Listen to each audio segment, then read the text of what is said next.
So we've got a comment here from someone on YouTube. He's a huge sports fan, just starting out on the data science journey. Can you please give some advice on breaking specifically into sports analytics, which leads us perfectly into our next topic, sports analytics. Perfect. So yes, I can in fact do that. So I hate to tell you, but breaking into sports analytics is not that different than breaking into data science. So there are really two very important things in my mind for breaking into any of these fields.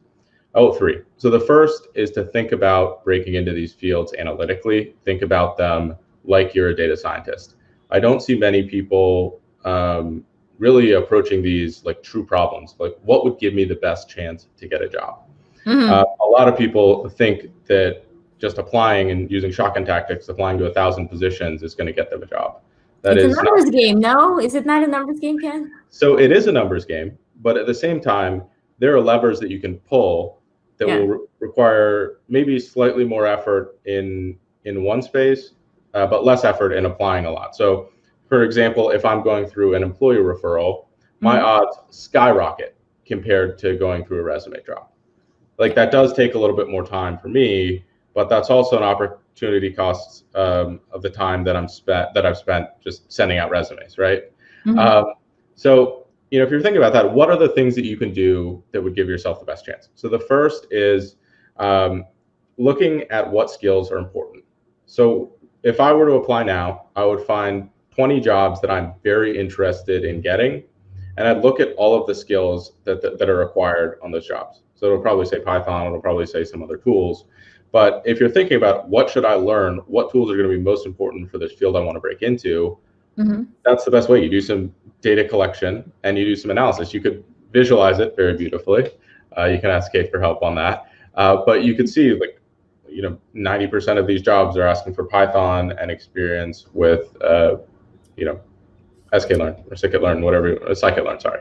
I think it's scikit-learn. I never know how to pronounce it correctly. Yeah, I always read things differently in my head for some reason. Yeah.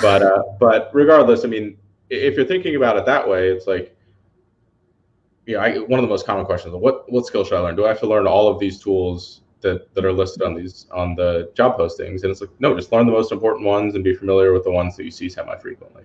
The next thing that you can do is create a track record. So if anyone reaches out to me as asking for help, if they're looking for a new position, whatever that might be, I always Google them. I look at what they've done, right? If you've shown that you've done quite a lot, whether that's hard work or whether that's something that is very relevant to me. So as in sports, if you've done 3 projects on different sports outcomes, let's say you're trying to get a job in basketball, and you've done 3 different projects, 1 predicting outcomes, 2 talking about clustering different players, and 3 you're applying for a position on my team. Let's say I'm the Lakers, and you've done an analysis that's targeted specifically at how my team can improve our play. We can improve our roster optimization. We can improve our defense, whatever that might be. That to me is very compelling. You're telling me a story that you're already doing this work, you're excited about it. Bringing you on, you're going to already create immediate value because I've seen the value in what you've done before. So question here, let's say you are Googling somebody. Where would you see these projects? Is it Medium articles, YouTube videos, LinkedIn posts? What form would you prefer to see these projects, or where would you expect to find them? So I don't think that there is a preferred form, but I will say I think GitHub is borderline the new resume, and I won't throw a resume in the trash if I don't see a GitHub on it, but I'm a little bit surprised when I don't these days. So I recommend GitHub. I think Tableau Public's very good. Kaggle profiles are very good. A personal portfolio website is something that is becoming more common, and I highly recommend doing one of those. I have a couple videos on how you can do one of those in like 10, 15 minutes. And sharing Twitter, LinkedIn. LinkedIn is huge. If someone does a cool project in my network, I almost always share it. If I see it. So if you want me to see it, you can always tag me in it, and the chances go up. But things like that. It's not necessarily on one platform. What's important is you're sharing it and you're creating this network effect. So even if I do something on YouTube, a lot of the times I'll share it on Twitter, I'll share it on LinkedIn, I'll share it in these different places, because that maximizes the reach and maximizes the probability that someone sees it in general. Yeah, absolutely. It looks like Al asked the same question that I was just saying. If you put together a project with a write-up, is there a best place to publish? Maybe we should create a company. Yeah. Whoever's listening, create a company, datascienceprojects.com, so people can have a portfolio of projects. I mean, I guess GitHub is doing that, right? I had someone who was working on that. I have to. I'll put him in contact. Okay. I can't remember the guy's name. But so when you're doing that, what people usually don't realize is you're using the power of gravity, and that sounds really weird, right? It's like, how's gravity related to this? What's gravity got to do with it, man? Right. So when we're building a network, when we're putting projects out there, we're creating this body of work that's growing and growing and growing.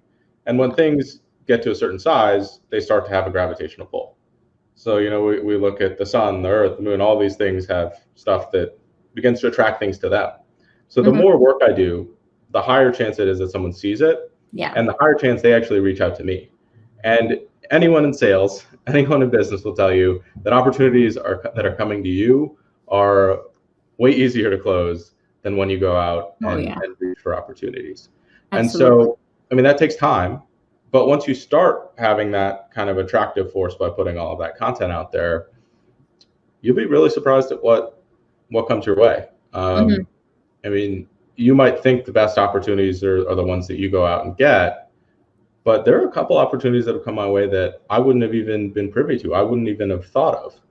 And they ended up working out a lot better than the ones that I thought I wanted. So, it also is very nice to feel like you're wanted. Of course, everybody wants to be wanted. Right? Yeah. And so the last thing that I think can really help with, again, a data science or sports analytics job is just networking, reaching out, getting employee referrals. I've talked to, on my YouTube channel, probably between 20 and 50 different data scientists, between my YouTube channel and my course, How to Start a Career in Data Science. And I've talked with around 50 different people. And there's only been one of them that got their job through the traditional resume drop. These are all very well-established data scientists, very, very sharp. And they've either gone through employee referrals or they've gone through a recruiter. And data science, sports analytics, no different.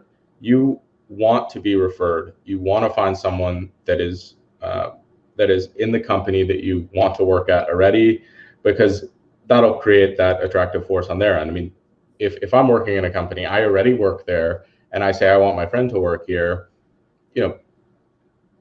it looks a little bit bad if they don't at least give that person a shot.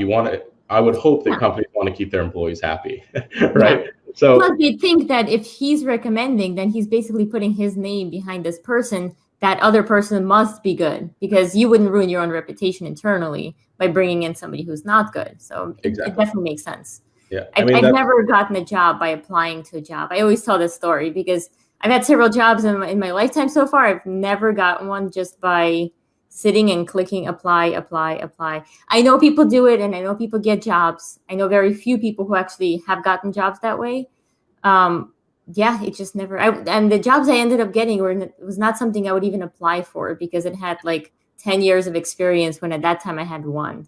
Yeah. Right? So it actually happened through content, putting content out there. Yeah, I mean, and it's crazy. It's crazy how that works. I wouldn't quote me on this, but I'm writing this down. Quote you. Quote Ken Jee said. I've seen where that almost 80% of jobs come through non-traditional means. So that's not the direct apply process.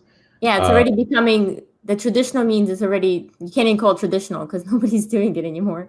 Yeah, I guess so. If less than half is doing it, I guess it is not traditional.